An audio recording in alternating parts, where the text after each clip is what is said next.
You know, we often picture those huge life milestones like graduations, new jobs, maybe getting married as these massive bursts of just pure joy, euphoria even. Yeah, like the movie moments, right? Where Yeah. everything is fireworks and instant happiness. Exactly.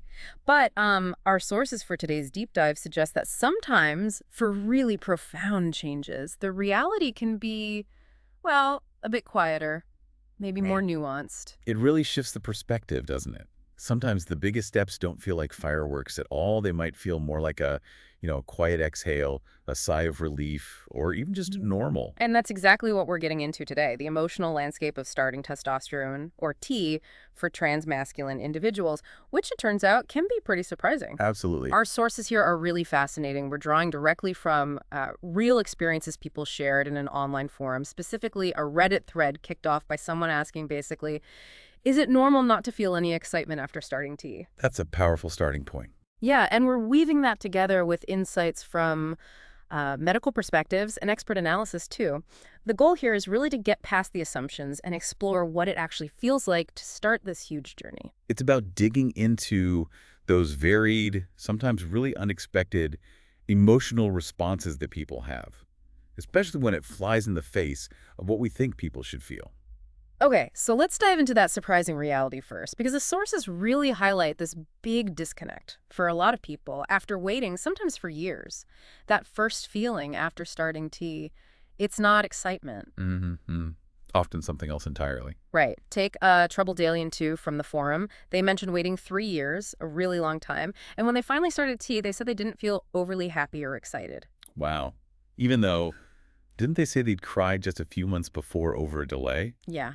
Which makes that lack of excitement even more striking. And that kind of response pops up again and again. Like Sunflower Sunshine 420 chimed in, suggesting that feeling numb or exhausted makes a lot of sense after such a long, difficult process. That makes sense. Yeah, they figured the feelings would probably sink in later on. Especially, once the physical changes start becoming noticeable, it points to just how much emotional energy goes into getting there. So it's not like they didn't want it, but maybe the sheer effort involved just depletes you. So the first reaction isn't joy, but maybe just processing or relief. Exactly. And it wasn't just that one person. We saw this echoed. Another user shared a really tough story, waiting from 15 all the way to 20 because their mother wouldn't allow them to access tea. Gosh, that's a long, difficult wait during formative years. Incredibly difficult. Yeah. And when they finally got that first shot, they said they felt really tired and old, and they hated that they didn't feel excited. Old. Wow, that's Or- unexpected. Isn't it? But then, this is where it gets really interesting. About 4 months later, that same person posted again. Said something like, I'm pretty dope as fuck right now, being on T and seeing the changes, lol. Huh. Okay, that's quite a turnaround. From tired and old to dope as fuck. A huge shift.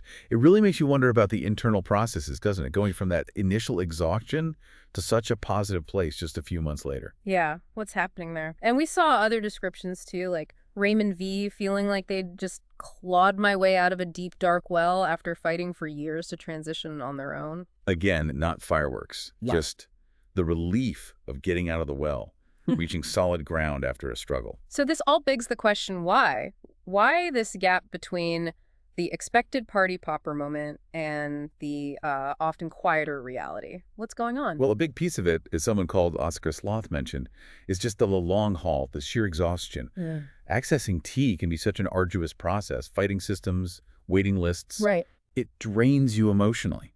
It's almost like, you train for this massive marathon for years, you finally get to the starting line, and your first feeling isn't elation. It's just, okay, I'm finally here. And maybe But it's not all numbness or exhaustion. It's important to say that for some, the lack of excitement is replaced by something really positive, just different. Like Prime Element felt relief, calm, relaxed. yes. Or Ev Blue Boy described it as a sigh of relief, like this is what was supposed to happen. It felt right. That sense of rightness comes up a lot. It does. And Inded just felt a sense of normalcy. Like Yeah. their body was finally doing what it was always meant to do. Normalcy. That's such a powerful word in this context. Not extraordinary, just Right, yeah. normal. Right. Yeah. And late OEP talked about feeling constantly content rather Yeah. than having those big bursts of excitement. A steady state rather than peaks and valleys. Exactly. And one person even said they expected no excitement. They saw the changes as just absolutely necessary. Not like, a fun second puberty to look forward to, but Mhm. a fundamental need being met. It really reframes it, doesn't it? For many, it seems tea isn't about becoming someone else, but about finally being able to live as the person they already knew they were. Uncovering, not inventing. Okay, so that covers a lot of the initial emotional responses. But what's actually happening inside? Because tea isn't just about the physical stuff we can see, voice, hair, all that. It affects emotions internally too, right? Oh, absolutely. And this is where we need to tackle some common fears. You hear the stereotypes, right? Yeah. The testosterone turns people into, quote, rage monsters or causes roid rage. Yeah, those tropes are definitely out there. But the sources are really clear. These are harmful stereotypes. They link masculinity with aggression in a way that's, frankly, a cultural problem, not a hormonal issue. Testosterone itself doesn't automatically equal rage. That's a crucial clarification. So what does it do emotionally based on what we know? What's really interesting is how tea can influence the brain's mesolimbic pathway. This is tied to dopamine, the feel-good neurotransmitter. Ah, dopamine. Okay. Right. So tea can affect dopamine levels, and higher dopamine is linked with feelings of being rewarded. You can kind of shift how your brain processes reward and pleasure. So that could explain some of the positive shifts people report. Exactly. On the positive side, many trans folks on T talk about gender euphoria, that deep sense of joy and rightness, and very commonly, a decrease in depression and anxiety. That's often one of the biggest improvements people notice. That's huge. It is. Plus things like increased sex drive, better self-esteem, feeling more confident, more aligned with their identity. But it's not always smooth sailing, emotionally speaking. No, there can be challenges.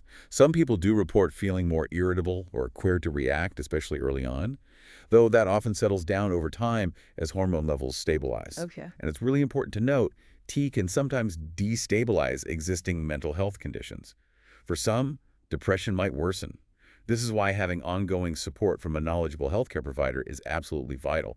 You need to monitor these things. Definitely. What about the crying thing? You hear that anecdotally quite a bit. Ah, yes, the crying. Many people do report a kind of flattening or dampening of certain emotional responses, but specifically finding it harder to cry. Harder to cry or unable to cry at all. It varies. The science isn't totally clear on the exact link between T and tear production, but crucially, not being able to cry doesn't mean the feelings aren't there. That's a key distinction. So the emotions might still be intense. They might even be felt more strongly in some ways, but perhaps they just aren't expressed with tears. Some suggest it's actually about feeling safer to experience emotions authentically, without the need for tears as the only outlet. Interesting. So it's not about becoming unfeeling. Not at all. The sources emphasize this is a normal change for many people, and it's a hormonal side effect, not a sign that you were an uncaring or cold person. Good to clarify. And fundamentally, tea doesn't change your core self. Exactly. New aspects of your personality might emerge, or you might find new ways of living more comfortably, but it doesn't alter who you fundamentally are. It just lets that person come through more clearly. Okay, so bringing this back to you, our listener, if you're on this path or thinking about it, how do you navigate this potentially complex emotional journey? What's the takeaway? Well, first off, just accepting the process. Knowing that it's really, really common not to feel that instant excitement. It's okay. Right. Give yourself permission for that. Absolutely. And remembering that hormone therapy is gradual. It's definitely not a quick fix. Patience is just so important. Your body needs time to adjust. The changes take time to unfold. So what are some concrete steps someone could take? Definitely talk to your healthcare provider. Open communication is key. If you're experiencing persistent numbness or significant mood shifts, especially negative ones, you need to discuss it with a doctor who gets gender-affirming care. Makes sense. Don't go it alone. Never. And prioritize self-care. Seems basic, but things like exercise, healthy eating, maybe mindfulness, and definitely connecting with supportive people, friends, family, community, these things are foundational. Yeah, they really are. And just being patient with yourself, right? So much patience. Yeah. It's your unique journey, and it's absolutely okay to not feel excited or euphoric all the time. Whatever you're feeling is valid. Don't judge it. And seek out specific support if you need it. Definitely. Support groups, online or in person, can be amazing.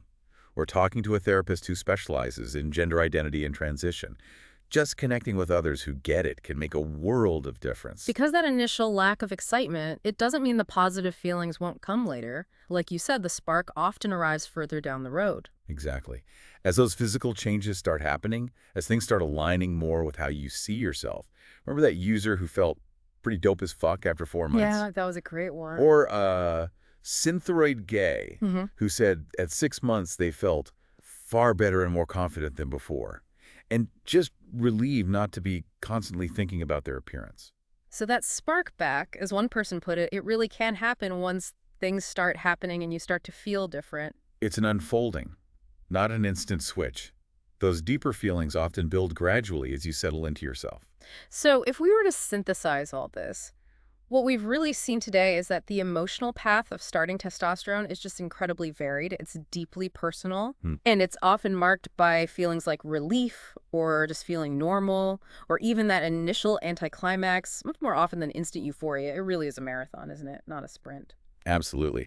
And what's so fascinating about this whole discussion, I think, is how often our expectations of these big life events clash with the lived reality. Right. It kind of makes you wonder, doesn't it? Like, in what other big milestones in life, or even small ones, might the most profound feelings not be that immediate hit of excitement, but maybe a quieter sense of things falling into place, or relief, or just a slow, gradual unfolding of joy over time? That's a really powerful thought to leave people with. Embrace the journey, whatever it looks like for you. Embrace the sheer variety of how we experience things as humans. And give yourself the grace to feel whatever it is you feel along the way. It's all part of it.